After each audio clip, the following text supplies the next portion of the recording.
runs on the board. Um, Empire Nations has certainly laid down the challenge to All Saints. All Saints will now have to come and chase that.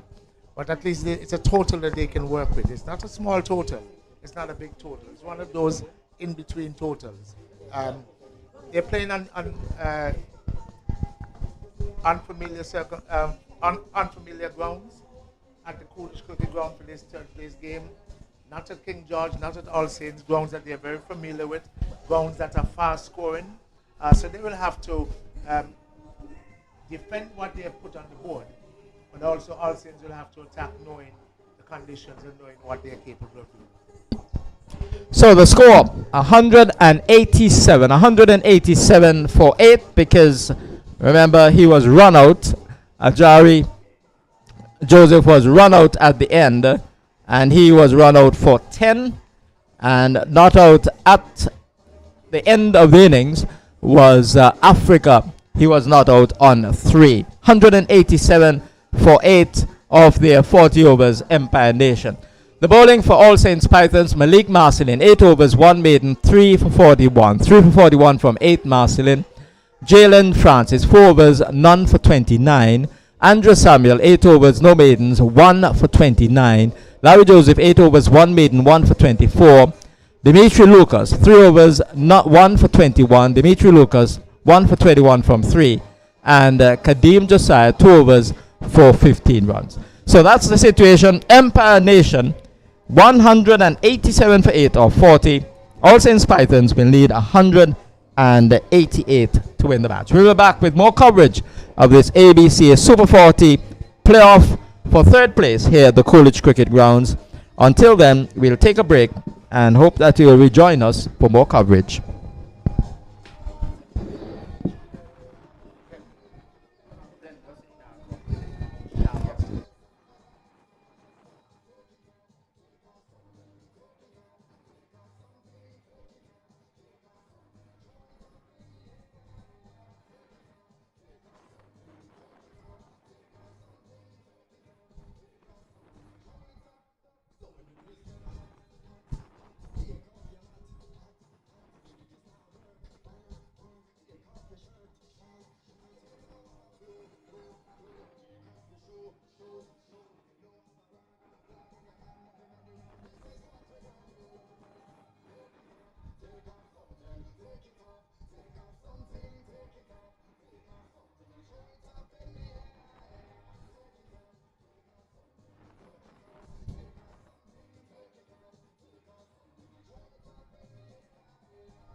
Welcome back to coverage of the third place playoff match between All Saints Pythons and Empire Nation.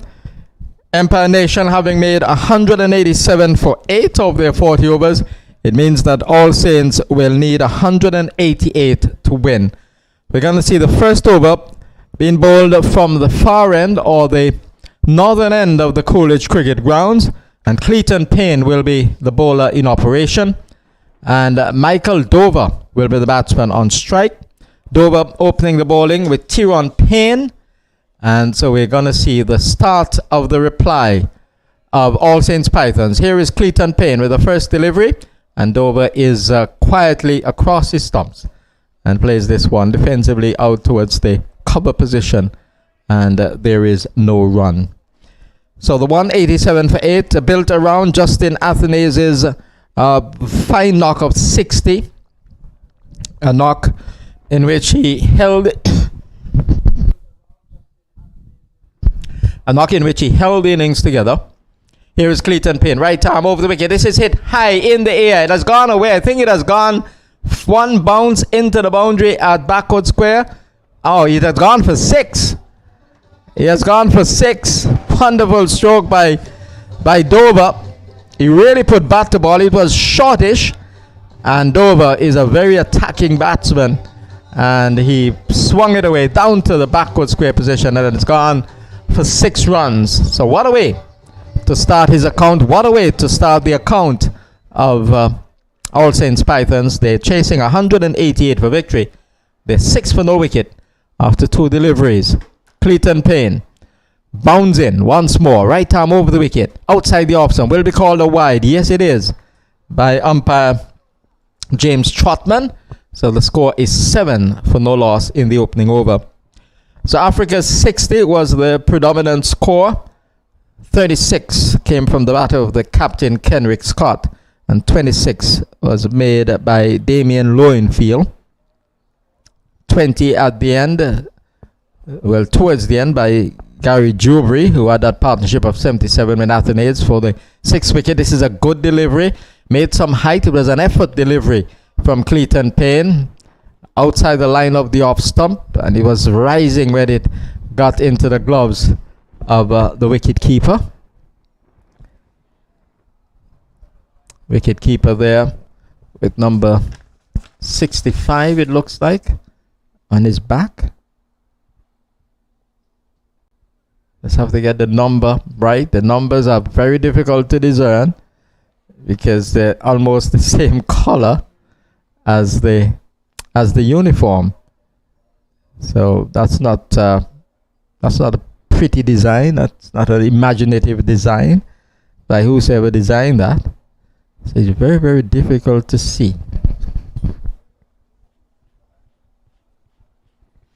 Clayton Payne is on his way to bowl, and this ball is outside the line of the off stump, and the batsman doesn't offer Dover, and it's taken by the wicket keeper.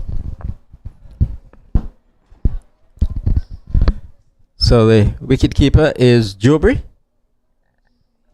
Gary Jubry is the one who is doing the wicket keeping duties, and that number, in fact, it's 5, but the number before it is a 0. So 0-5 on his back.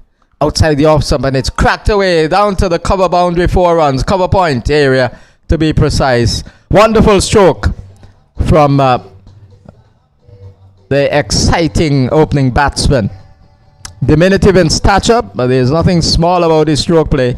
And he rocked back and he hit that one hard through the cover point position for 4 runs. At the end of the opening over, the 11 for no wicket. 11 for no wicket. All Saints Pythons, they need 188 to win. And in that innings as well for the Empire Nation team. The bowling honors went to Malik Marcelin. He had 3 for 41. 3 for 41 Marcelin. Andre Samuel had 1 for 29 from 8 overs, very economical. Larry Joseph was even better, even more economical. Had 8 overs, 1 maiden, 1 for 24. 8 overs, 1 maiden, 1 for 24. Larry Joseph. Andre Samuel, 8 overs, no maidens, 1 for 29. And Marcelin picked up 3 for 41. So it will be the left-handed Tyrone Payne who will face the first ball of the second over, and will it be Justin Athanaze who will open the bowling? Is it Blair will be the bowler in operation? Oh yes, with number 16 on his back. Also, Yandy Blair will bowl from the commentary box or southern end of the Coolidge Cricket Grounds. And he will bowl to the left-handed Tyrone Payne. With a score on 11 for no wicket. 11 from the first over. Here is Ayazandi, and this one keeps low, but he gets bat onto it. And the ball rushes away towards the forward square leg mid-wicket area, and they managed to get a run. But that one kept low. He has a low sort of action. In fact, when he delivered that first ball, I immediately flashed back on Irvin on Shillingford. Not Irvin Shillingford, not Grayson Shillingford, but the other Shillingford, the off spinner Shane Shillingford, who bowled for the West Indies in a not too distant past. So he's into Dover, and Dover is defending. Looks to be a bowler who skids the ball onto the batsman. Bowling, looking at the field, he looks to be bowling off spin. And this is driven back towards the bowler by Dover. And he fields, so there is no run. There's a man on the mid-wicket boundary, straightish mid-wicket. There's a long on in place as well. So he looks to be spinning the ball into the right-hander. And Dover is getting a single as he just caresses the ball away down to the backward square area, just carefully putting the bat on the ball and just angling the bat to get a single. So he adds to his score. He's on to 11. The score 13 for no wicket. 1 to Tyrone Payne. He comes back into strike. And Asayandi Blair goes around the wicket to bowl to the left-hander, and he's back and he's cutting at this ball. Doesn't make contact, not taken cleanly by Gary Jubry, the wicket-keeper. Comes from his gloves and rolls back along the pitch. He had to retrieve. Here is Asayandi, and this one, the batsman is going back to and gets bat onto it, goes towards mid-wicket. So the second over has come to an end. We had the pace from the far end of the opening bowler in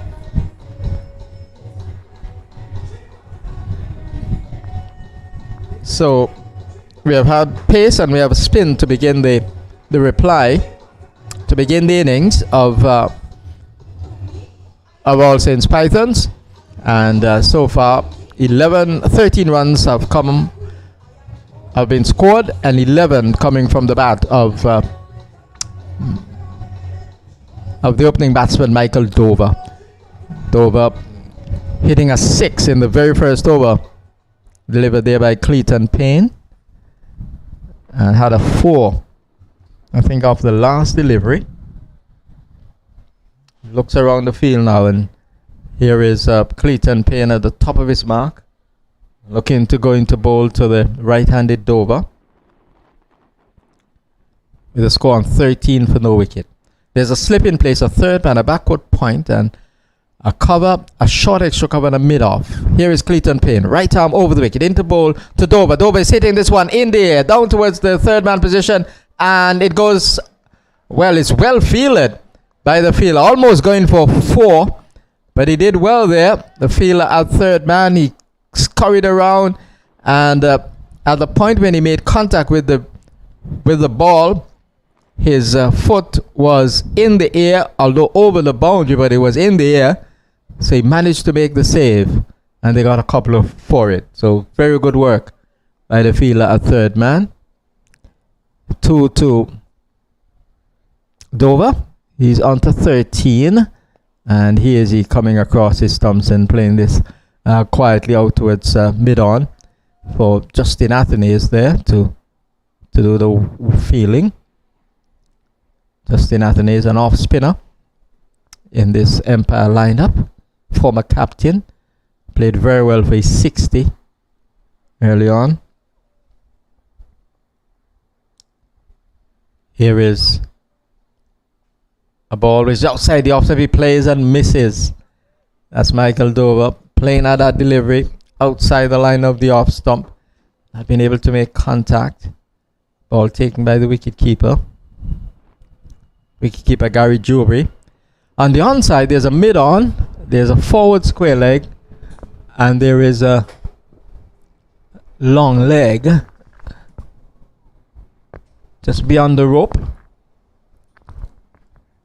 So he will begin to walk now into the boundaries. And here's a good delivery from Clayton Payne. That went between bat and pad, and taken by the wicketkeeper.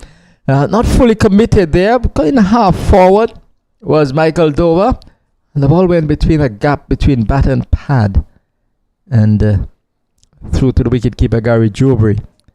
So Clayton Payne would be encouraged by that. After he was smacked about in his first over, which conceded 11 runs.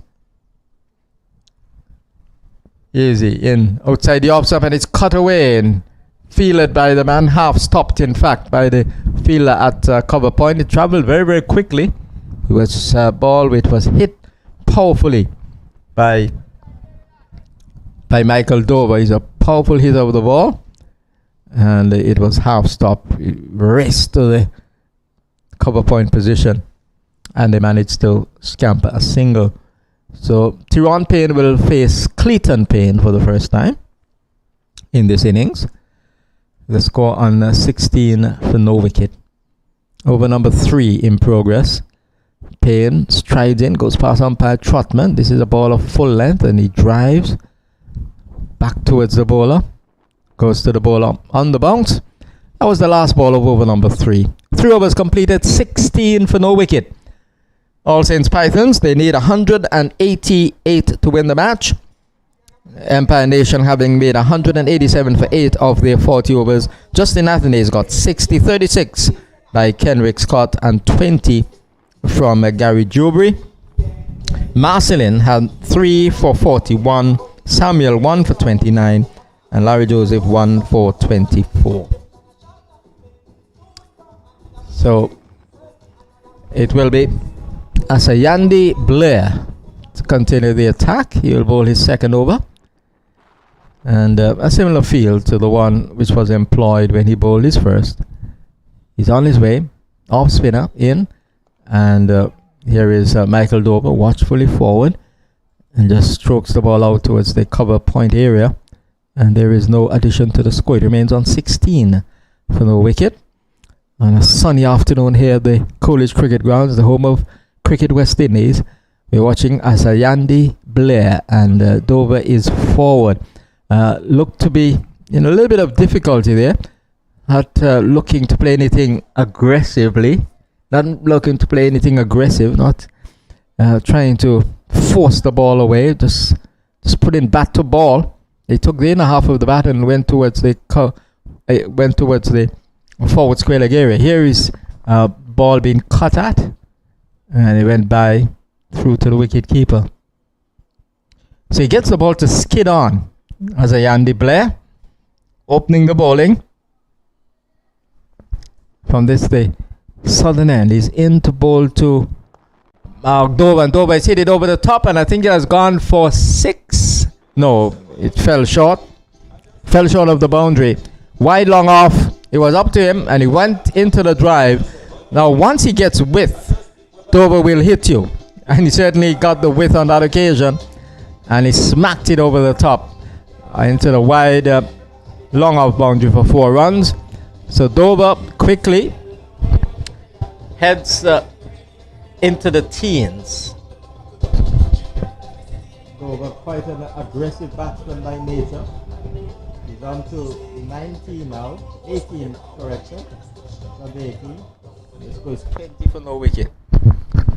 So Dover, as he has done many times before, dominating the partnership. Here's he now driving hard through the offside 4 more.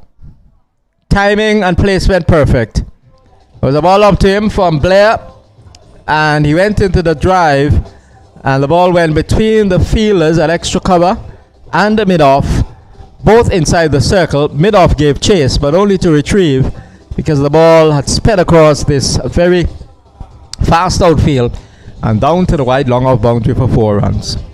24 for no wicket, and Michael Dover is on to 22. Settles over his bat. Right-hander awaits as a Yandy Blair and is quietly forward, showing the full face of the bat, almost going on bended knee. And the ball rolls down towards the mid-on position. Blair's over has come to an end, the 4th over of the innings, and it's a good start here in pursuit of 188. They're 24 for no wicket after 4 overs, so they're going at 6th over in that run chase. Really a demanding task given what happened in the semi-finals when they needed only 124, All Saints Pythons, and got only 119. It's a demanding task for them, but this is a different match, different conditions, and obviously they would have learned from that experience in that semi-final encounter, and would be prepared here to make a match of it this afternoon. Only a few people watching, really a few, I would say. And here is a ball taking the thick outside edge of the bat and of Tyrone Payne. Didn't show where the ball had gone. He went down to find third man, and he got a single for it. So Tyrone Payne is on to 2 with that stroke, and the score now 25 for no wicket. 25 for no wicket in over number 5, being bowled by Clayton Payne from the far end. Polishes the ball, has a slip in place, ball into a predominantly offside set field, and turned away into the onside, goes towards mid-wicket, and they'll get an easy single because the fielder having to come around from the mid-on position in Justin Athenaeus to do the fielding, and only 1 run was had. So the score now is on to 26 for no wicket in over number 5. We're watching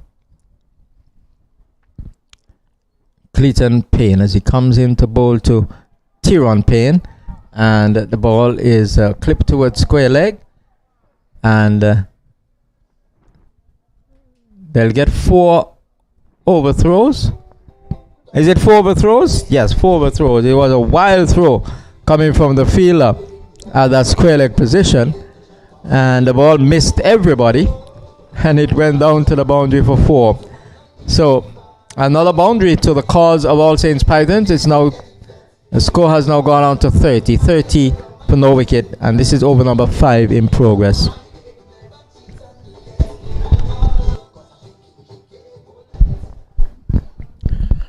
It will be the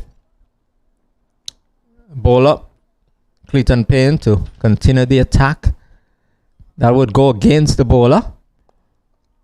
He's driven by Tyrone Payne, but doesn't impart timing into that particular stroke, and just crawls up to mid-off where Justin Athenaeus is positioned, and there is no run. Score is kept on 30 for no loss. 20 of those runs have come very aggressively from the bat of Tyrone Payne, from Michael Dover. Tyrone Payne is on strike. He has been more sedate. He goes for a massive drive at a ball outside the line of the off stump, and not been able to make contact with it. And it's taken by wicketkeeper Gary Jubry.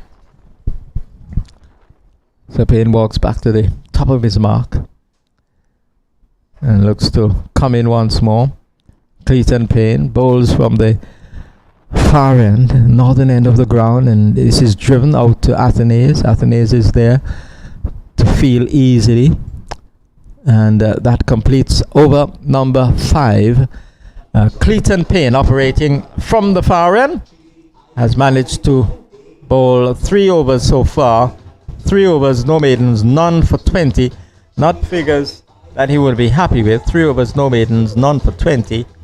And Andy Blair has bowled 2 overs for 10 runs. So one going at 5 per over and another going in excess of 6 per over. So figures that they would not be proud of. But these are early days, and there's still a long way to go for All Saints Pythons, because they need 187 to win the match and claim 3rd place in the ABCA Super 40, which will climax tomorrow with the grand showdown between the Pickett's Crushers and PIC Liberta Blackhawks right here at the Coolidge Cricket Grounds. Here's a ball hit aerially down the ground. Doesn't time it as well, Dover, and he'll get only a single for it.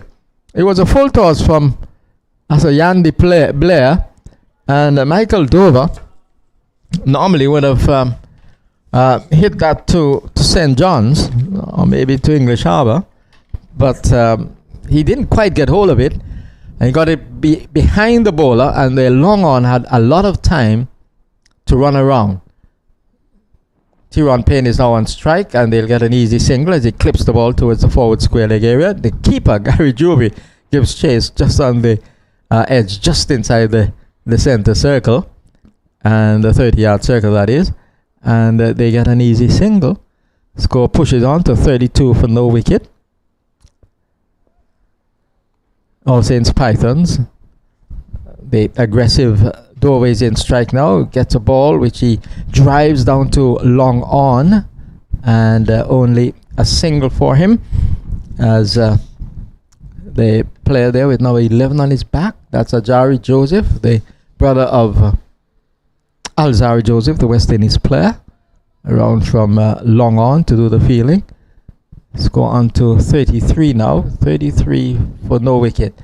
This is whipped into the onside. I think it will beat the fielder. It does so now, and that's 4 runs. Good shot by Tyrone Payne, the left-hander. A ball angled into him from the off spinner in Osayandi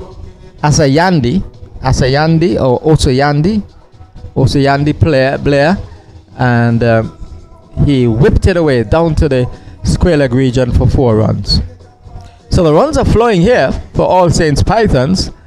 37 for no wicket. This is only over number 6 in progress, and almost 40 runs on the board. So Empire would be concerned at this point. Here is he driving at this ball, doesn't get hold of it. He was up outside the line of the off stump, and had to reach for it though. Didn't get the timing into the stroke. He went bouncing back towards the bowler. Blair bowling around the wicket, and it's driven down to long on. The return comes into no man's land. Comes into mid-pitch. The accuracy there was missing, and they got a single for it. That was the last ball of over number 6. 6 overs gone, 38 for the wicket. The target 188, and Blair will be very disappointed there. Disappointed on 2 counts. 1, it hasn't really been going his way in terms of the ball. He has now bowled 3 overs for 18 runs, so he's going at 6 per over. And there was a slight chance there of a run out. Had the ball gone to the bowler's end, perhaps there would have been a chance for the dismissal of Tyrone Payne via the run out route. But the throw was off target, and he went into mid-pitch. So it ended well for All Saints Pythons. And we're going to see now Clayton Payne bowling to Tyrone Payne. So Payne to Payne.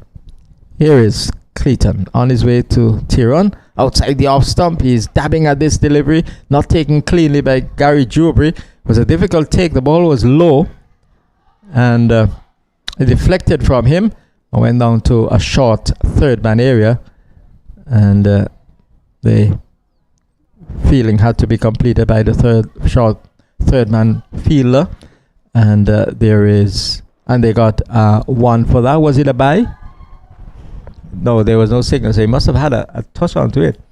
There was no bye from Trotman, signal of a bye from Trotman. So he must have had a nick onto that one. And he has been credited with the run as well. Huh? So here is Dover hitting this one through the onside, 4 runs. Shortish, and Dover was back, and he timed it beautifully. It's a good time of the ball. Michael Dover hits it hard as well, and there was no chance. Hit it between the fielders at mid-on and the one at that square leg position, forward square leg, and it ran down to the boundary at mid-wicket for 4 runs.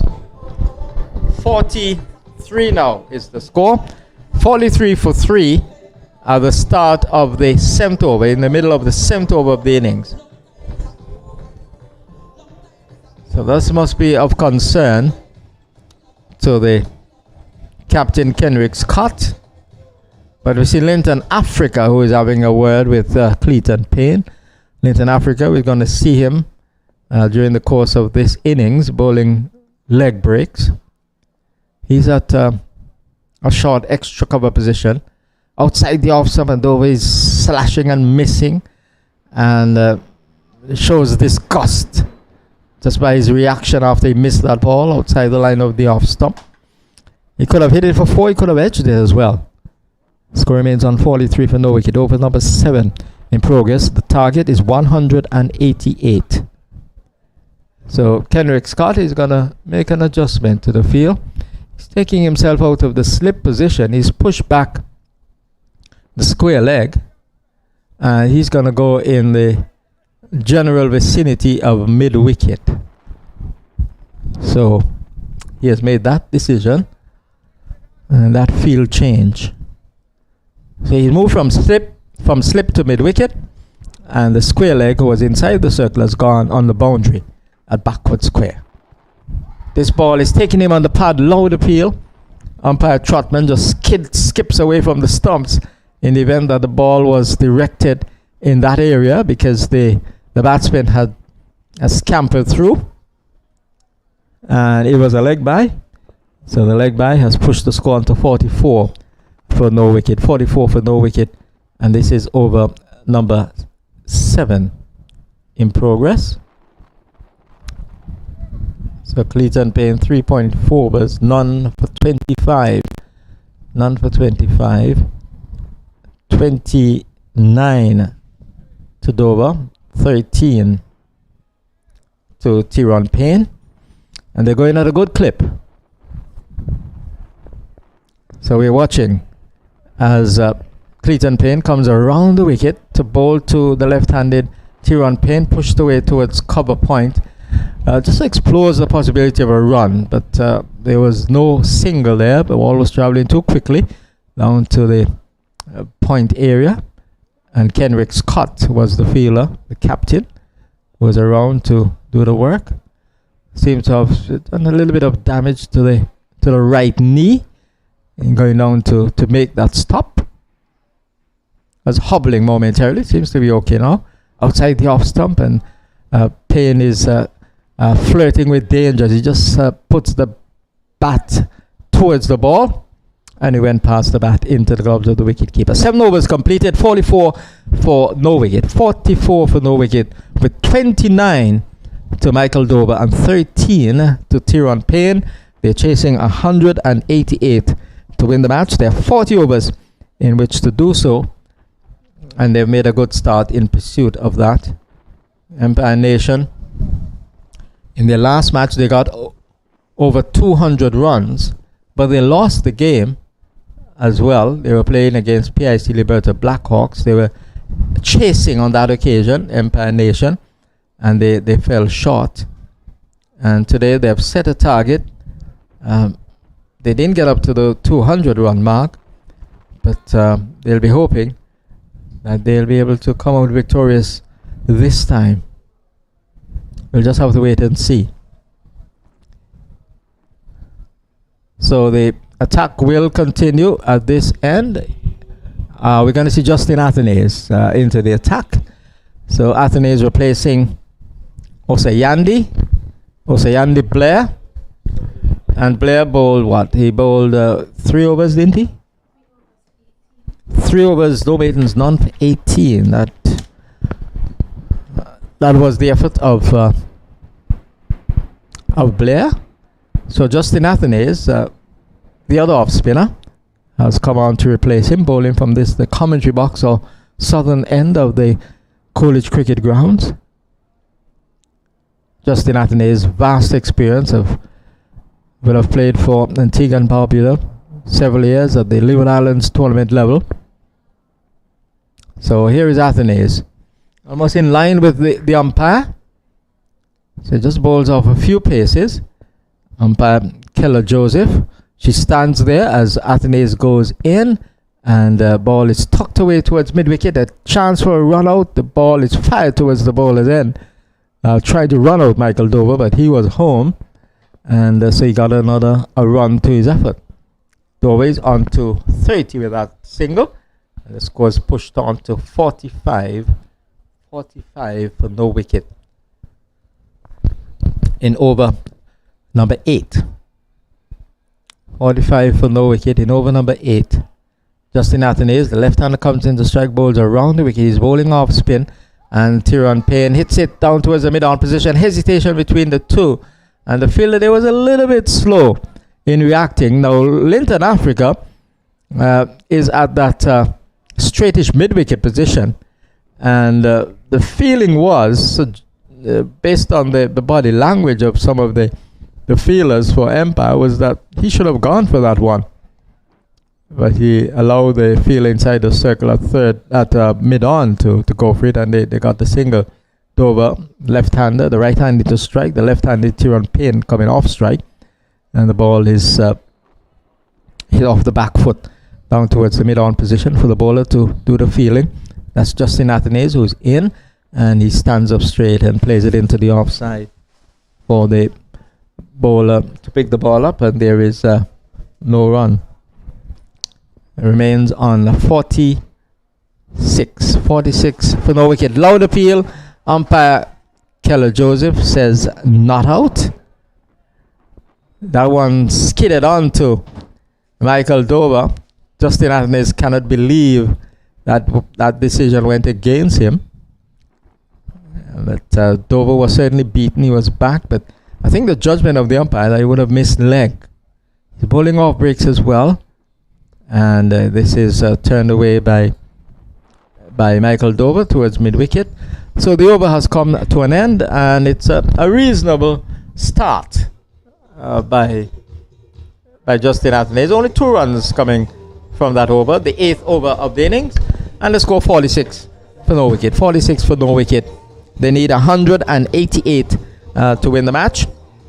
Empire Nation having made 187 for 8 of their quota of 40 overs. 60 by Justin Athenaeus, 36 Kenrick Scott, 20 by Gary Jubry, and 26 from Damien Lowenfield. And the most significant partnership, 77 for the 6th wicket between 77 for the 6th wicket between Kenrick Scott and Gary Jubry. Not Scott, but Athenaeus and Gary Jubry. They carry the score from 97 for 5 to 174 for 6. So we have the same ball in operation. Lowenfield, Damien Lowenfield is into the attack. This is down the leg side and called wide by umpire James Trotman. And rejoining me is the former West Indies leg spinner, Anthony Ayuts Martin. Yes, good afternoon, Jack. Good afternoon to our listeners. And not a very good start there from Lowenfield. Just angling that one down the leg side. But batsman failed to get any bat onto it. Damien Lowenfield, right arm around the wicket, tucked away towards mid-wicket, and they go for the single. The fielder, they're a little bit slow in responding and reacting, And the batsmen were very fast between the wickets, and they were committed, and they got the single rather easily. Score has gone on to 47 for no wicket. Yes, and the Empire fielders are a bit lackadaisical in the field, not really seems to be up to it, not really attacking the balls, not really putting any pressure on the batsman, allowing some easy singles and some, other easy runs. In fact, the score is 48. 48 for no wicket. 48 for no wicket. This is over number 9 in progress. So a very good start by All Saints Pythons. Dover is pulling at this ball. Gets it away down to the fielder on the boundary at backward square. Only one run. Pulled hard. He is an attacking batsman, Michael Dover. And he showed that attacking instinct already in this innings. He's into the 30s. With that single, he has gone on to 31, and it's 49 for no wicket over number 9. Yes, a good start here for All Saints. They would want to continue on building on that. Damien Lowenfield around the wicket, and the left-handed Tyrone Payne plays it with the angle and clips it away nicely for 4.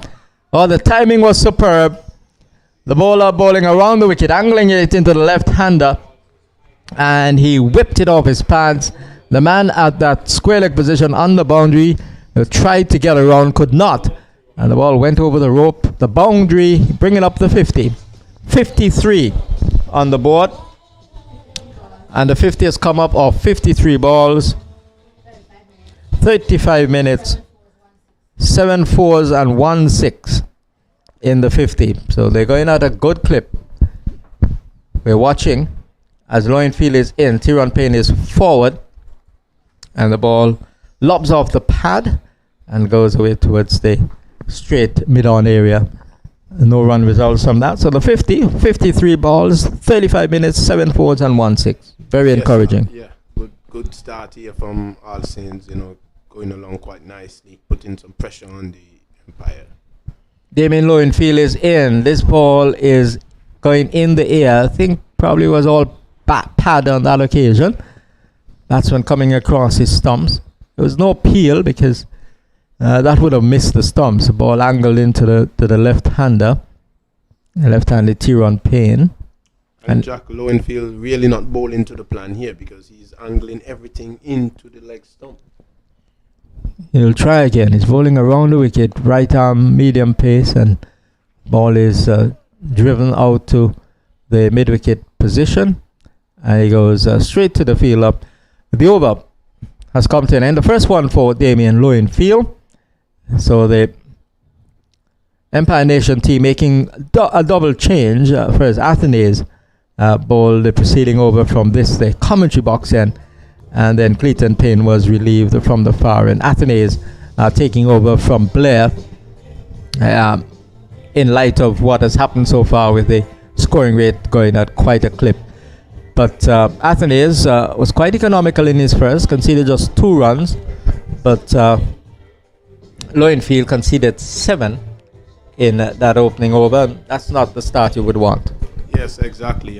That's not the start the skipper was really looking for there from Lowenfield, giving away 7 runs in that over with some bad deliveries down the leg side. And he would be hoping to change that his next over. Athenaeus is in once more, and this is pushed away towards Linton Africa at extra cover. He's shortish, and there is no run. Justin Athenaeus in brilliant sunshine. This is punched back towards the bowler by Michael Dover. Athenaeus fields. And Dover is not the player who likes to see consecutive dot balls, so I think he's going to do something now. But he defends again, realizing that, okay, the start is reasonable. Justin Athenaeus can be clever, can be deceptive, and he's prepared here to play ball on merit, as the old saying goes.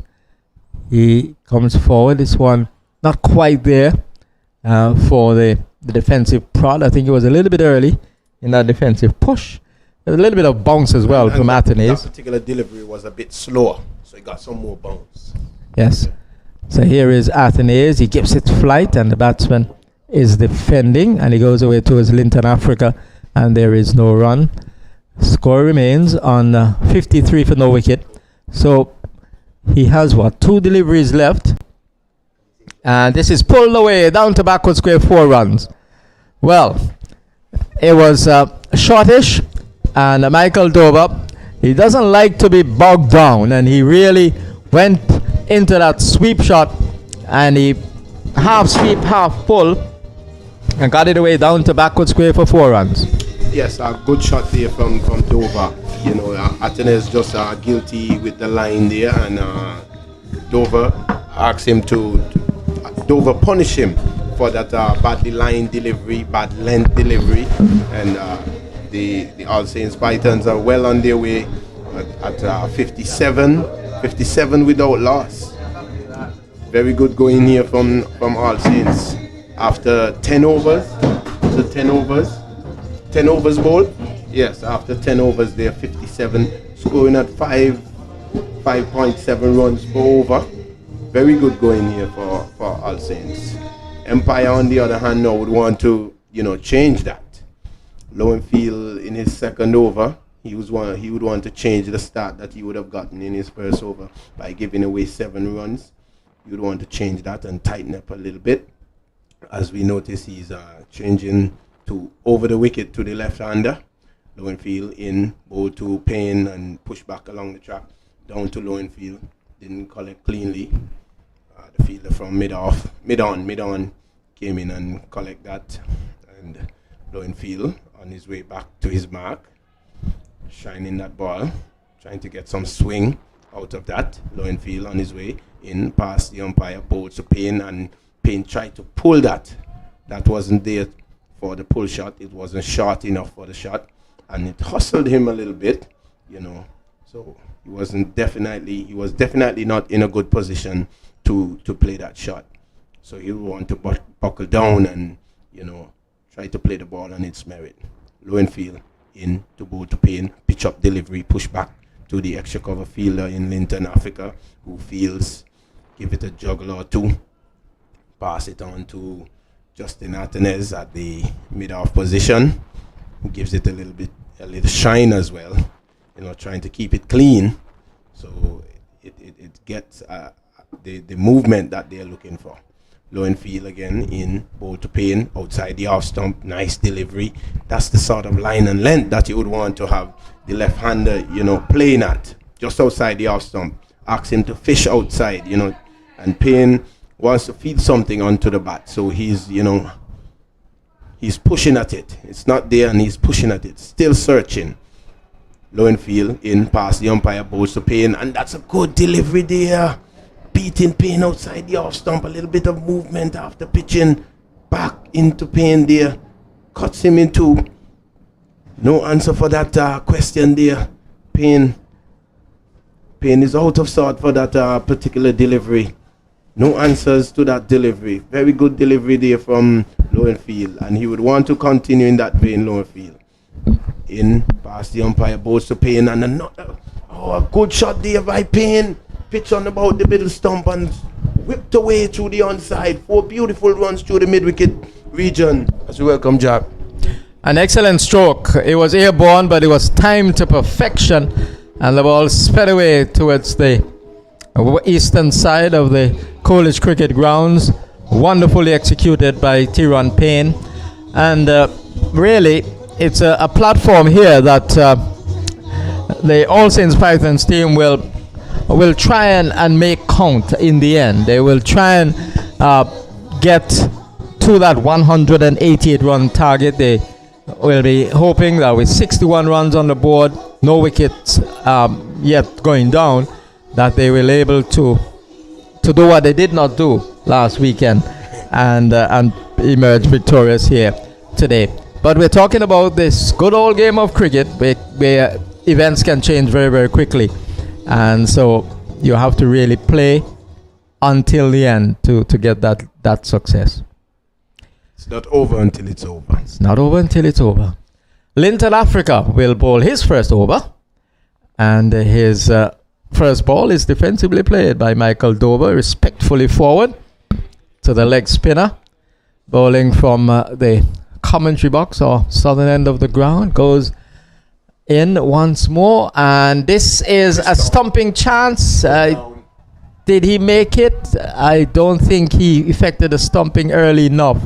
I don't think that the first attempt, Jubri made contact with the stumps, and therefore Dover was able to go back. But it was a rash stroke by Michael Dover. Now the leg spinner is going to spin the ball away, as you know, and you're in a better position to know that than I am, because you're a leg spinner. He's going to spin the ball away from the right hand, and he saw the ball coming and just ran down the pitch, in line with the delivery, spun away from him, and into the gloves of the keeper, but he made a mess of it. This time it's driven into the offside, and we'll go down to the sweeper at extra cover, and they come back for the second run. As you were saying, that the feelers of Empire Nation, they're not on the alert. They are very, very lackadaisical in the field, and that should really not have been 2 runs. Exactly. No urgency in the field at all. Blair was the guilty partner there just a while ago on the boundary. So we're watching as Linton Africa tosses the ball from right to left and then back to right, and he delivers. And Dover is forward, almost on one knee as he plays the defensive shot on the onside of the pitch for the bowler to pick up. Score remains on 63. 63. Dover will go for the quick single. Return doesn't come in to the bowler's end, and they go for the quick single and get through. So one more to the score. It's now on to 64. So this is a good feature of their batting as well. They're taking the quick singles. The boundaries are coming, and as a result, they're maintaining a very, very healthy scoring rate. Yes, sir. Everything is just going all Saints' way. Scoring quickly, running quickly, scoring boundaries. Everything just going all Saints' way. Tyrone Payne just puts his hand up, indicating that he's not ready. I think an adjustment being made to the field by Kenrick Scott. Yeah. Yes. So mid-wicket has been adjusted. Now all is well. And here is Africa into Tyrone Payne, and he plays the last ball of the over defensively into the onside. Score is 64 for no wicket. The target 188. 188 needed for victory. With Tyrone Payne, he is unbeaten on 27, it looks like. He's unbeaten on 20, 23, and 38. 38 to Michael Dover. Yes, Empire seems to, have already thrown the towel in. Based on how things looking to me, it's like they have already accepted a loss. I don't know, but they're still a good way. All saying it's still a good way off, because 188 for victory, they're just 64. Yes, the overs, it's a small amount of overs that they have, they're 64, but with some good bowling, you can really pull it back. Some good bowling, some good feeling, backing up the bowling, and, take some catches. The game can change very quickly. Mm-hmm. And that wickets change the game very, very quickly. And so they'll be hoping for wickets as well. Dover is driving. They won't get it with that delivery, as a hit on the bounce back to the bowler, Damien Lowenfield, who continues from the far end at the start of his third over. He has now bowled 2.1, none for 11. Yes, and with Dover, the man going, with that opportunity that was put down there, that missed stump chance, I wonder how that would pay off in the end.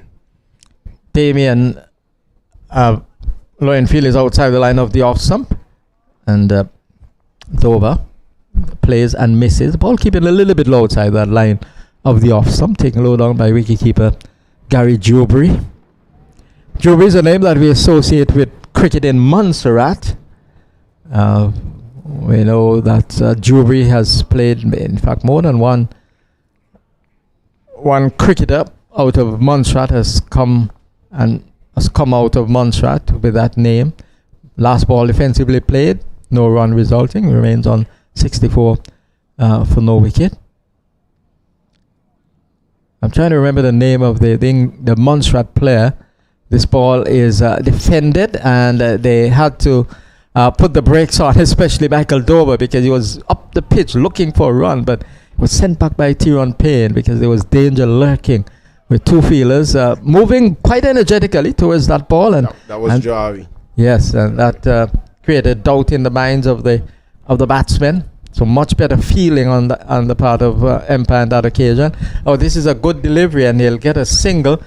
But he was almost undone by that one, Michael Dover. He was squaring up at the point of impact there. The ball hit the inner face of the bat and ran down to the short fine leg position for a single. Yes, Jack, I'm wondering if it's only we as the commentators notice that the ball is keeping a bit low and not the players on the field, because with the ball keeping a bit low, it makes sense you bowl straight.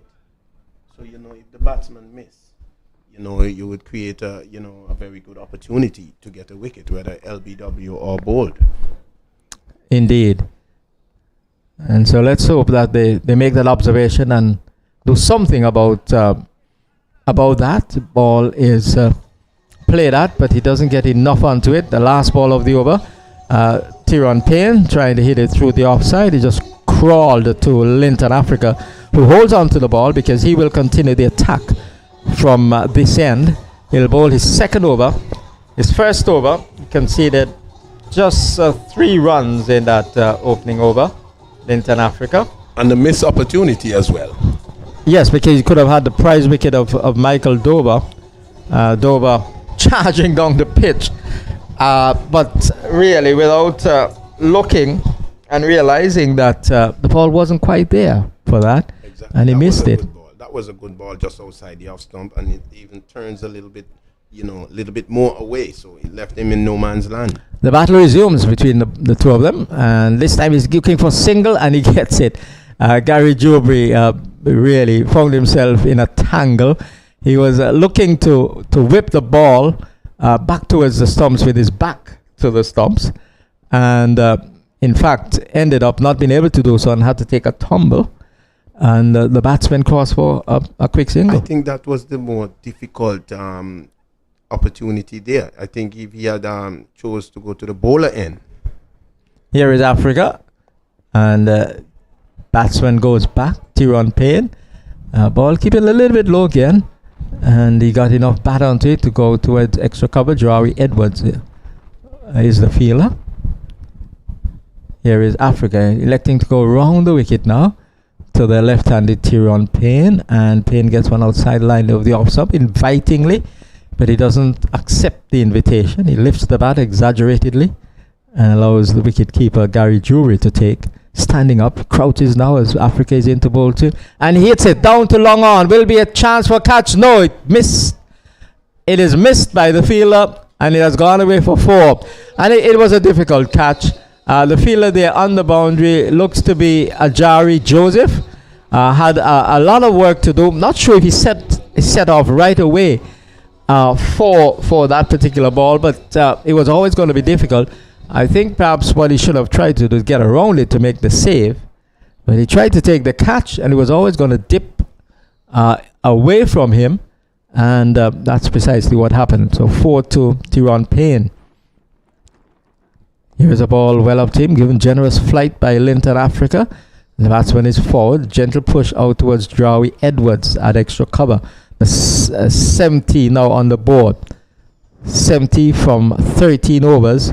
We're nearing the end of over number 14. And this one takes the edge of the bat. They're peeling, but that one looked to have been picked up by the slip fielder. I think he was appealing for LBW. Okay. Right. Yes. So LBW appeal, but not getting it. I think it would have been difficult to get it bowling around the wicket as well. Ball spinning into the left-hander. He's getting a bit of turn as well, so I think that would have passed the leg stump, to me. He was probably struck in front, but with the turn, I think he would have passed the leg stump. But it was a good delivery. Yeah. Good shot as well. Yeah. So 70 runs on the board, 14 overs completed, 14 overs gone, 70 runs on the board. They're going well. All Saints Pythons in pursuit of that 188 for victory.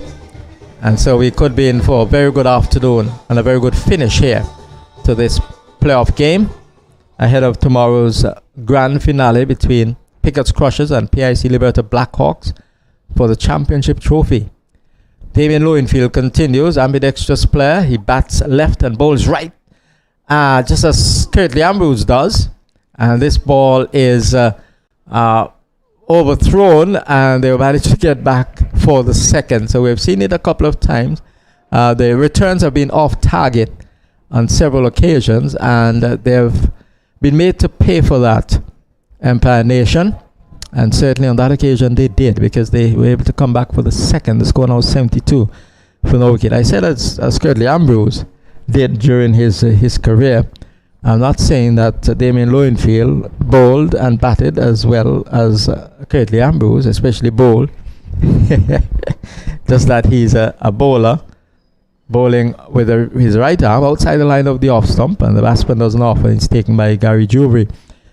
He bowls with his right hand and bats left-handed, and Curtly Ambrose did that for the West Indies, getting a 405 test wickets. So Curtly Ambrose, and had some useful scores as well, batting deep for the West Indies. Ball is pushed away into the onside, and there is no run. I think I remember a match at the Queen's Park Oval sometime in 1990s. I think it was 91 when Australia came. West Indies had to fight, and I think he had a half century in that test match. The West Indies were really struggling. So he has made his mark with the bat as well. So Curtly Ambrose. Ball from Damien Lowenfield is driven into the offside. They come back for the second, and the return is fired towards the bowler's end. And there was Damien Lowenfield nonchalantly walking back to the top of his mark, not really keen that the ball was going to come his way. So there's an air of complacency about the Empire team out in the middle, and they will really need to apply a bit of urgency, a bit more commitment, I think, than they have been exercising so far. Yes, because as a bowler, after you finish bowling, you want to get back to the stump so you could collect the return, just in case, you could run out the batsman. But in Lowfield's case, he's like, somebody else will do that. Yes, that was terrible cricket. I thought he was just walking because back. Had he even stopped that, there wouldn't have been an opportunity for another run. Precisely. And the fact that he would have been in a crouch position at the stumps would have encouraged the fielder to even throw in his direction, so he would be able to maybe even make a run out, catch the ball and try to make a run out. Ball beating the bat outside the off stump. Tyrone Payne fishing outside the off stump. Certainly didn't catch a Dr. Fish or snapper. Ball went past the edge into the gloves of the wicketkeeper Jewry. I don't think he wanted to catch anything, because if he would have... Well, he wanted to catch the ball. and then the keeper catch him. No, but he wanted to catch the ball with the middle of the bat. Oh, with the middle of the bat. Yeah. That looked like he was going for the edge. He went out fishing for it. This time he gets bat onto ball. He goes to Africa at short cover. And the over has come to an end. So how many overs we have had completed now? It looks as if 15 overs have been completed. The score is 75 for no wicket. A solid start here by All Saints Pythons. The target 188 for a win in the third place playoff in the ABCA Super 40 at the College Cricket Grounds. Will they be able to do so? Only time will tell this afternoon. Yeah, as we look around, Jack, we notice it's about a handful of spectators. I think if the game was at let's say All Saints or in King George's, I think the crowd would have been way much more. So it's something for the association to have a look at, because I really think leaving these sort of games in the community, get the community involved. A lot of people in the community would really benefit from these sort of games, having them played in the community rather than this neutral venue where we only have about 10 spectators. Yeah. Yes, but there's another side to this. You spoke about the spectator support. That's a plus. But then you need the facilities to cater to these people. I need the facilities for the players as well. For instance, here they have changing rooms, right? I'll get back to that after this ball from Africa. This is swept away, fine, and it will go very, very close to the boundary. The fielder is in hot pursuit. Will he be able to pull it back? I'm not sure if he did. They're going to come back for the third. The return is high, well over the head of wicketkeeper Jewry. and they've come back for the third run. So good work there by the fielder, running from short fine leg towards the deep fine leg area, and he saved a run. Score now on to 78 for no wicket. Yes, facilities in terms of changing rooms, bathroom facilities for even spectators and so on. Those factors will have to come into the picture as well. We'll have to come into the conversation as well. That's why every effort is being made, led by Kenneth Benjamin, the president of the Liberta Sports Club, to build the facilities so that you can accommodate these sort of matches. And so what we have in Liberta, if it was played at Liberta, it would have been acceptable there, because Liberta, this ball is defensively played into the offside and there is no run. Because Liberta have the facilities to accommodate the spectators, changing rooms for the players, etc. Well, what I'm saying, you play the preliminary phase of the competition, the spectators would watch, etc. But when you reach at this stage, we have a championship match that will take place tomorrow, a swing outside the line of the off stump by Tyrone Payne. He doesn't make contact. And this playoff match, the spectators ought to be here. Really, they ought to be here. I think it's a rather flimsy excuse to say it's not in the community. Some may say, transportation. It's hard for them to get. No. In Antigua in 2022, I don't think transportation is really a factor. You're speaking from me and you.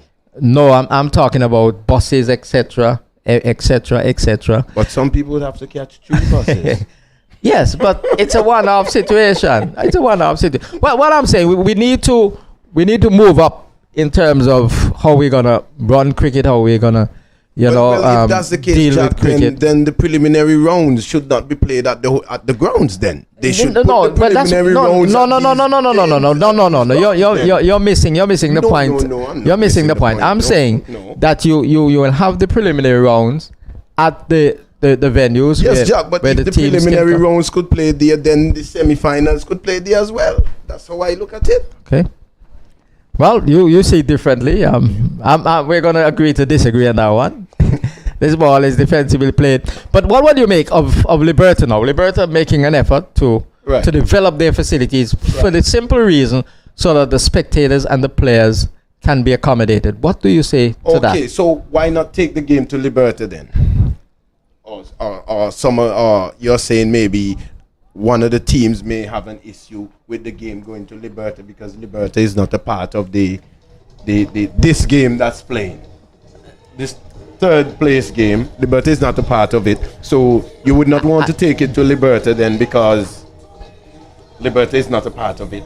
Is that the case? Well, they would have to carry both games to Liberta and maybe the home advantage or whatever, I don't know. I wouldn't have a problem if the match is played at Liberta because my whole concern is having the facilities for the spectators and the players. You see what I'm saying? You don't want to have a competition, especially a final, or you can say this is almost a semi-final right? Yes. Where the players are going to be changing outside and all sorts of things. 'Cause you have some venues, right, where there's absolutely no area whatsoever for changing, Right? So you don't want that. So I'm saying we need to build up our facilities, improve our facilities, our infrastructure, so that when we have matches like these, and you can host them in the various communities. Right. You can host them in the communities. Because my concern is having the players and the spectators comfortable, right? Bathroom facilities, etc. Comfortable, or when you have matches of this nature. Yes, that's what I'm saying. Yeah, that's what I'm saying. I like the idea that you want to be in the community and so on, and I would want that as well. If for instance, an old person, they want to see the cricket and the team, the grandson is playing, etc., and they don't want to make this long travel and so on, they would be right there, and so we'll be able to accommodate all that if the facilities, infrastructure, are developed to accommodate that kind of scenario. I don't have no problem with that. So I'm pleased with what is being done, being led by Kenneth Benjamin in Liberta, and we're going to see more and more matches being played there, and it will encourage other communities in Antigua to develop their facilities as well. So it will be a plus a win-win for cricket. That's my argument. I'm looking at it from that. What about the Antigua Barbuda Cricket Association jumping on board and try to give a little assistance to the local clubs? I agree with that. Whatever assistance they can give, I think that they should, as much as possible, to give all the assistance they can give, so that the clubs can develop, their facilities in all the communities in Antigua. Exactly, because as a team who would have been, who would have come through the preliminary rounds and been number one, you're the top team of the competition. Then when you get to the finals, you would like to play at home, and that would have been a joy for you, because you would have worked your way up to the top, and that would have been a great achievement or reward for you as the top seed team. Yeah. And I hope we're going to reach that stage in a not too distant future where we can do that once we have the facilities and so on in place, and so on. For instance, it would have been difficult to get this sort of setting in place, the commentary part of it, the comfort of, so once those areas are worked on, I think, we'll be able to do. And your idea of having the radio stations covering and so on, that would be easily accommodated and easily facilitated as well. So that means we have a lot of work to do then for the improvement of cricket. But by the way, just let we just saw water break. It's almost ending now. In fact, it has come to an end and the players are going back out. Go ahead. Yeah, so we're going to see a resumption in play with the score on what? Is it 79 for no wicket? 79 after what? Some 16 overs have been bowled? Yeah. 16 overs gone. 16 overs gone. 79 for no wicket. And Michael Dover and Tyrone Payne, they've laid the platform here. Michael Dover is unbeaten on 48, so he's in sight of his half century, and 28 to his opening partner Tyrone Payne, and they have really put themselves in a position to chase down this 187 and get the 188 required to win this match. We should be in for quite a dramatic afternoon. Well, first, Empire need to start taking, wickets, at least, taking one and taking it very soon, in order to stem the flow of runs, stop it. They need to bowl a bit tighter, be a little bit more consistent, dry the runs up, and then ask the batsmen, to do something extravagant. Yes, because they need just over 100 runs now to win. They have lots of overs in which to get them. They have 24 overs remaining to get just over 100. They have all their wickets in hand, and the likes of Kerry Mentor and so on to come. So Andrew Samuel, all these guys, they can hit the ball. Talking about Larry Joseph, so Dimitri Lucas, these players can perform, and so Empire would be mindful of that. We're going to see Justin Athanaze switching from this end to the far end, and he's a key man in this bowling attack. They're looking for a wicket. Tyrone Payne clips it towards the short mid-wicket position. Jari Edwards is there to do the fielding, and there is no run. Remains on 79 for no wicket. Here is Justin Athanaze into bowl to the left-handed Payne, and Payne is stabbing at this ball. Goes out to Linton Africa at cover. Justin Athanaze, couple of dot balls to begin with after the drinks break. Another defensive shot, 3 successive dot balls. Tyrone Payne won't be overly concerned at this point, given the good start they've had. Here is Athanaze into bowl to him, and he's defending again. They'll get a run this time. Michael Dover runs to the danger end, scurries home, having to put his foot on the accelerator there at just about mid-pitch, and he gets there. The return missing the stumps from the fielder at that short fine leg position, and so the score goes on to 80 for no wicket in over number 17. Yes, another sharp run there by Dover and Payne, and getting it quite easy because Payne, who is the fielder as well, he's a bit, sluggish off the mark there.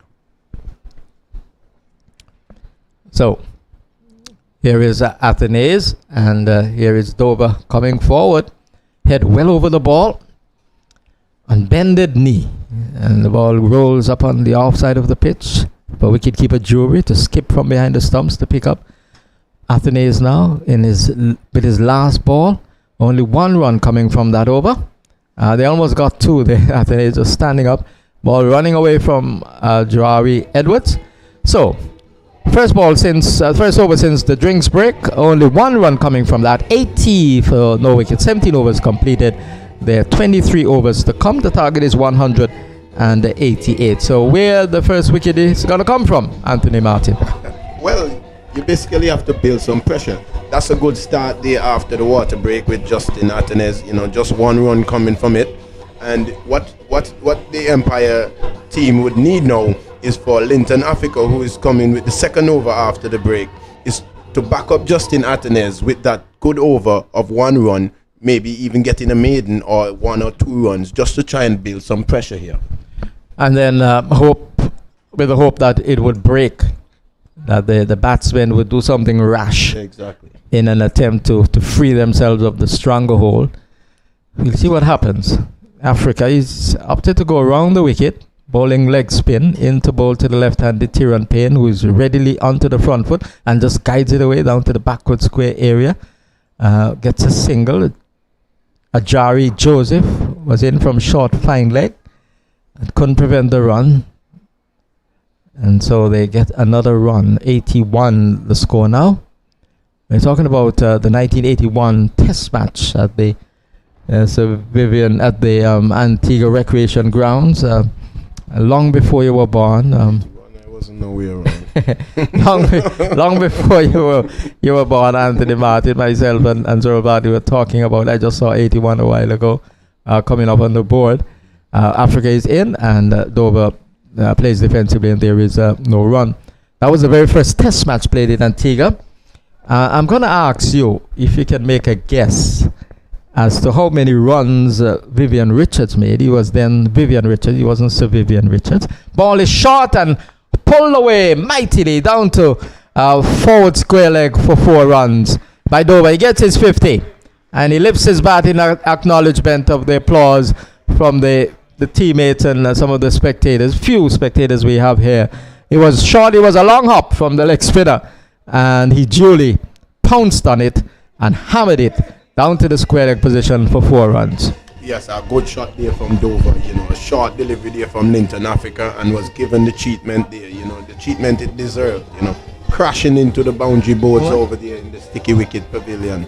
Good shot again there from Michael Dover. Yes, excellent stroke. Getting to his 50 of 58 deliveries, 66 minutes, 6 fours and 1 6. Very good striking rate by Dover. Goes onto the back foot and punches it down to the deep cover position and gets a single. But another feature of their running between the wickets has been the expectation that they can get an extra run in addition to what they would have already had. And you could see them putting pressure on the field. They're looking to go back for the second. And sometimes that brings about a mistake. Here is a sweep shot attempted. Batsman missing the ball, hitting him on the pad. But Africa bowling leg breaks around the wicket to the left-hander. The ball spinning into the left-hander. It's going to be very difficult for him to get a judgment in his favor. Africa is in, and ball is driven hard down to long on. Justin Athenaeus is there, and the batsmen go through for 1. Score now on to 87 for no wicket. So they need exactly 101 runs to win, and we have had completed overs so far. Is it 18 or 19? 19 overs completed. 18 overs gone. 18. You need to take the dark shades off, Anthony Martin. You're losing sight now. I'm joining you, you're telling me. 18 overs gone. The score is 87 for no wicket. A very, very good start here by All Saints Pythons. Yes, that 81 test match. The question remains, how many runs did Viv Richards score? Give me an idea. Just match, you were not born as yet. It could be a duck. It could be a duck. No. I'm telling you, you're far from the correct answer. Okay, well, I wasn't born yet, extremely far. Yes. Knowing really that far. knowing that was Viv Richards. Your second guess should be. No, Your second but, guess should be. Your second guess should be 100. You're right. You're spot on. Second time, he made 100. Okay. The very first test match played, he made 114. Okay. And tomorrow will mark the day when that test match started. Tomorrow, it was March 27, 1981. Here's a sweep shot by Tyrone Payne, a wonderful sweep shot. And he hit that one very, very hard. The timing was superb.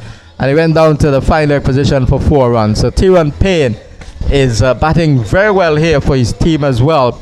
And this partnership is of great concern to All Saints Pythons because it has rushed up to 91. And Tyrone Payne is on to 35. Not concern to All Saints. It's of great joy to All Saints. It's concern to Empire. Yeah, that's what I meant. Empire. That's what I meant. Yes. Well, All Saints looking really, really good. Seems as if they want to get the 188 without losing a wicket, and that would not look good at all on Empire's behalf. And they're looking first to get to that 100 and then take it from there. So yes, Captain Kenrick Scott must be a worried man right now because not only are they getting boundaries, but they're getting singles and they're looking to convert ones into twos and twos into threes. So the batting has been very, very good so far between these two. Justin Athanaze, almost a show of frustration, just delivers the ball after he was stopped by Tyrone Payne. Justin Athanaze was trying to hustle the batsman. All part of the psychology of cricket. He comes in and Payne is defending, and he goes on the onside of the pitch for Jubri to skip from behind the stumps to pick the ball up. Yeah, there's a lethargy. There is almost a dispirited response here by Empire. Instead of bringing the opposite into the picture, where they try and lift themselves in the face of this attack, they're aiding the opposition by being rather sloppy, I think. Ball is defensively played. It goes up to Jari Edwards in the vicinity of mid-on, and there is no run. I think Empire just presenting themselves as a lamb to be slaughtered. Yeah, yep. They are not really fighting back. Well, the Empire strikes back. They need to apply that adage right now. Ball is swept at, loud appeal out. So Tyrone Payne goes. He was looking to sweep that one, and that one made a bit of bounce, I think, and it took the leading edge of the bat. He was going for the sweep shot, and the fielder running around in the vicinity of the slip gully area took a very, very simple catch. So the partnership has been broken. He got to 91. Tyrone Payne has been caught of the bowling of Justin Athanaze, and he has departed for 35, and they need 188 to win. All Saints Pythons are 91 for 1. Yes, not a good shot there from Payne, just giving his wicket away. And, Empire would gladly take that because they would have been struggling for some time now to get a wicket. And finally, they would have gotten one, maybe not the one they really wanted, but, one is a start. And after one, you can keep counting. You cannot move if you don't get number one. So one is in the basket there for Empire Nations. And they would want to continue and take in 2 and 3 very quickly. In order to keep the All Saints Pythons down a bit, and create some more pressure and, causing the game to end in a more competitive fashion. Dimitri Lucas has come in at number 3. Young, exciting batsman has come to the crease to continue the fight for All Saints, and immediately he comes forward. And ball goes outside the line of the off stump into the gloves of the wicketkeeper. Settles over his bat once more. Here's Athena's into ball team. He's forward. And the ball comes from the pace of the bat up on the onside of the pitch. Athena's is delighted about that success. Finally, Empire Nation, they've managed to effect the breakthrough with the dismissal of Tyrone Payne, caught off Athena's for 35, 91 for 1 when he departed. That's the score at this moment. We have had 19 overs completed. And so they will be looking to build on this breakthrough, Empire Nation, whereas All Saints Pythons will be just looking to continue where they were with the two openers out in the middle. Dimitri Lucas giving support to Michael Dover and build another partnership. We'll just have to wait and see how it happens. And here is a ball swung away, and it's 4 runs. Very, very difficult there for the fielder. That's Clayton Payne running around from long on. Very, very difficult for him.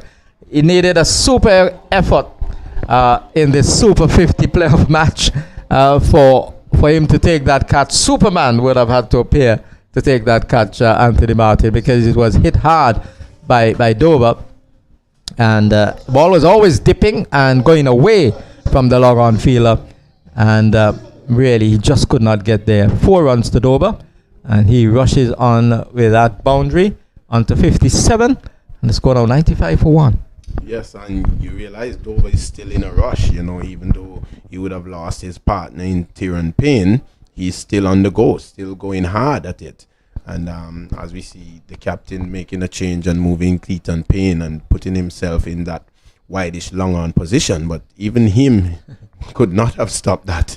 No, it was a difficult one. Michael Dover is defending. He goes out to Clayton Payne, so the ball is following him. He's moved from long on to extra cover, and immediately he has to come into the picture.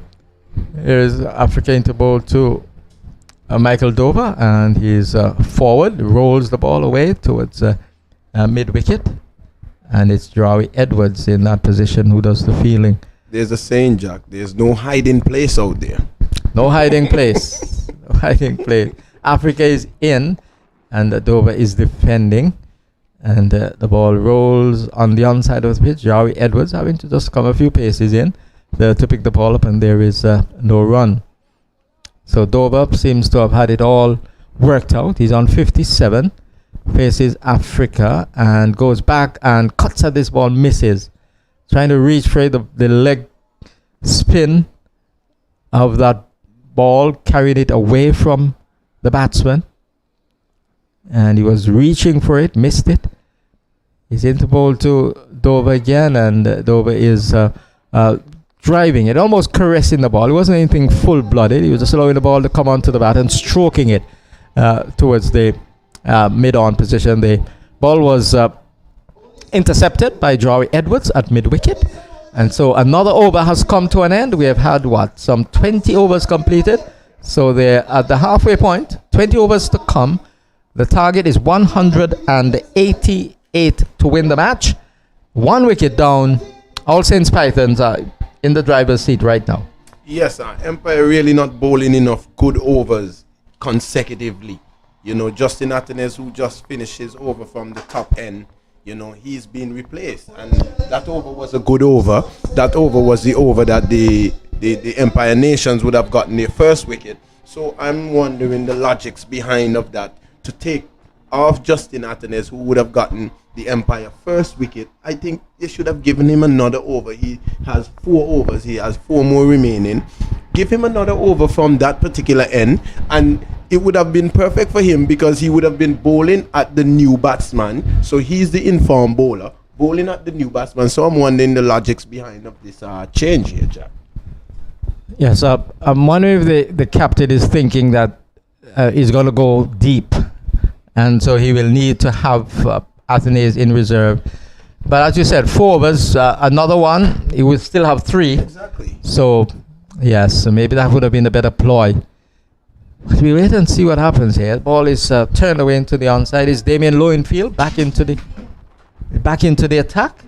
No, It's not low in field, so there's a change. Javon James is the bowler. So Javon James with number 8 on his back is the man who has been brought into the attack. So he's on his way, right arm over the wicket and clipped away down to the backward square position. Justin Atten is having to give chase. He's coming back for the second round, Dimitri Lucas, and they completed quite comfortably. The running between the wickets has been aggressive. That has been another feature of the Pythons' batting, and that has helped the scoring considerably. It has put pressure on the fielders, and they have been able to get even extra runs because of the aggression they've brought to the running between the wickets. Here is Javon James is in, and Dimitri Lucas is defending. Ball goes square. Jari Edwards is in that cover point position, and there is no addition to the score. 97 for 1. Yes, I really like the run in between the wickets for the All Saints Pythons. You know, they're looking to maximize every delivery. Dimitri Lucas on 2 is in strike. Looks for his third one. Will get it. Just dropping the ball on the onside. And Michael Dover has been running very, very well, and he responded right away. Dimitri Lucas on 3 now. Dover on 57 comes into strike. 97 for 1. 98 now. 98 for 1. So the 100 beckons for the All Saints Pythons team. So that's one hurdle they're looking to overcome. And then they will look to get very, very close and overhaul this total. Empire would have other ideas. Javon James in, and Dover is defending. Goes back to the bowler. Yes, just need a few good overs here. The Empire Nations, you know, just nice and tight, just outside the off stump, you know, and ask some questions and not giving away many runs. Just try and create some pressure. Javon James will be looking to apply pressure now. Does so in the form of a dot ball, but I'm not sure if that pressure will get to usually free scoring. Michael Dover, he's on 57. The overs come to an end. We have had some 21 overs completed, so they're 19 to come. And right now they need an additional what? They're chasing 187. The score is 98. So they need 89 runs to draw level. Yes. And 90 to win. Correct. 90 to win. Well, we see another bowling change here. Seems as if the captain is going to come into the attack here. Scott, seems as if he's going to take the bull by the horn here. You know, he's not comfortable with the job that the others are doing, so he himself has to take the bull by the horn and get the job done here. Yeah, see, he will try and make an impression right away, because they need wickets, as you've been saying, to halt the run scoring and create that element of doubt in the run chase, and perhaps create panic along the way. But once they have wickets in hand, All Saints Pythons are going to continue to cruise, especially with the likes of Michael Dover out in the middle. Well, he's not cruising. He's flowing. He's flowing. He's rushing. Scott is in, and this is hit off the back foot, half stopped by the diving fielder at cover point, and they come back for the second. So 2 runs there. Very good running again. 2 runs, or was it 1? It's 1. 1 run. They got 1 run. I just look up. It was, yes, Dover was the one. Here's the ball has beat the inner field and will be pulled back by Ajari Joseph, well inside the deep point position, and they'll come back for the second run. But it was the 100 comes up for the All Saints Pythons, the 100 on the board. So now they need 87 runs to win. The 101 on the board. They need 87 to win, and this is over number 22 in progress. So the 100, 130 balls, 82 minutes, 13 fours and 1 6. So the 100 coming up of 130 deliveries, 82 minutes, 13 fours, and 1 6. Good going. Yes, very good going. Even though they would have lost one wicket, that seems as if it's nothing. Still going very good. So here is Scott outside the line of the off stump, wide.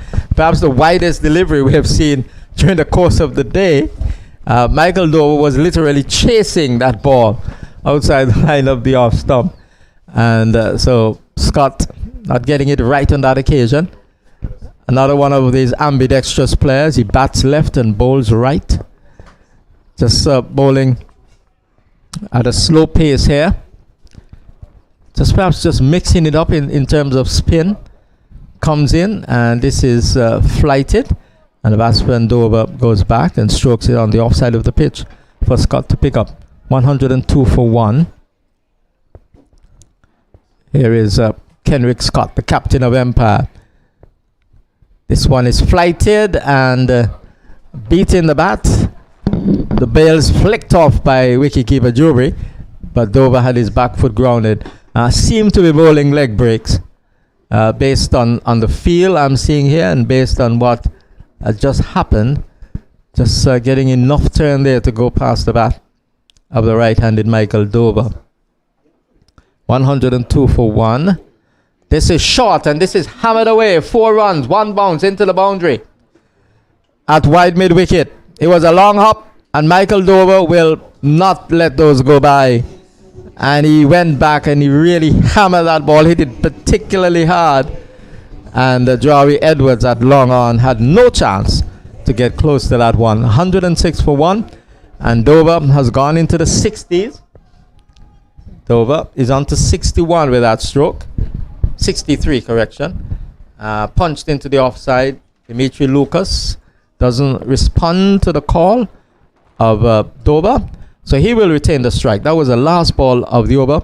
We have had now somewhat 23 overs gone. 22 overs completed. 22 overs gone. And the score is 106 for 1. 22 overs gone. 18 to come. 106 for 1 on the board. And Michael Dover is suggesting here that he can get up to 100 in this match. He started the innings. He's been batting positively. His running between the wickets has been good. He has been defensive when necessary. And he has really taken advantage of the bad deliveries. And it has been a wonderful exhibition, as I've been rejoined by Zorol Bartley. Yeah, certainly Dover has played well. He certainly led the All Saints Pythons in this run chase. At this time, they're certainly in the ascendancy. And if they play sensible cricket from here on in, should get to a victory easily. I'm sure Empire nations though have other ideas. They certainly want to pick up some wickets. They want to put the Pythons under pressure. Again, the runs is on the board. It has to be made. So let's see how it goes from here. Yes, and we know the cricket game changes quickly at times. And so we just have to watch and see what unfolds out in the middle.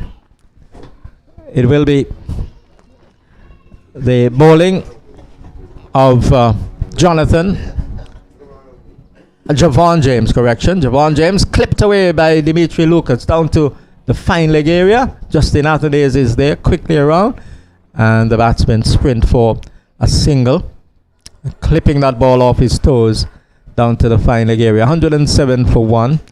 Dimitri Lucas, with that single, goes on to 5. And it's the attacking Michael Dover, who is on 63, comes into strike. 107 for 1. Over number 23 in progress. 22 gone. This is a full toss down the leg side. I think it will be called wide. Ball not taken cleanly by the wicket keeper. Signal of wide plus the bye. So in effect they get 2 to the score. So 2 would carry the score to 109. 109. So although the boundaries do not come in every over, certainly the scoring rate has been ticking over because they've been taking advantage of anything that has been loose and some dispirited feeling as well by Empire Nation. They have looked And the initiative has really been undertaken by Michael Dover, looking to turn ones into twos and twos into threes. So here is Javon James walking back to the top of his mark. He turns and he comes in now. Goes past umpire Trotman and delivers. Outside the off, some cutaway aerially. A ball will be stopped by Jari Edwards, lumbering around from the third man position away to his right. And the signal of no ball comes from the umpires. It's all going against Empire here. Javon James overstepping on that occasion. The signal of free hit comes from umpire James Trotman. And it's the player you don't want to be on strike when there's a free hit. And that's Michael Dover, because he goes crazy. Will he be able to do something that is out of the ordinary here? Will he be able to produce the six or produce a 6 or 4? Javon James is eager to get on with it. Starts. Dover is not quite ready. And so he looks to settle over his bat now. Score 111 for 1. Here is Javon James. Free hit. Michael Dover on strike. Dover tried something that was out of the ordinary. He did try it out of the ordinary. There was no need to really try the Dilshan scoop. he just had to stand there and he would have been able to deliver, I think. It wasn't all that short, but it perhaps was short enough. He would have been able to, knowing it was a free hit, to try and force something. But he tried the Dilshan scoop and he was nowhere near that. He went by into the gloves of wicketkeeper Jubri.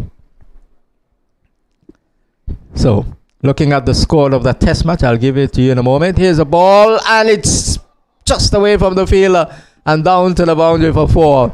Jari Edwards, I think, was the fielder on that occasion.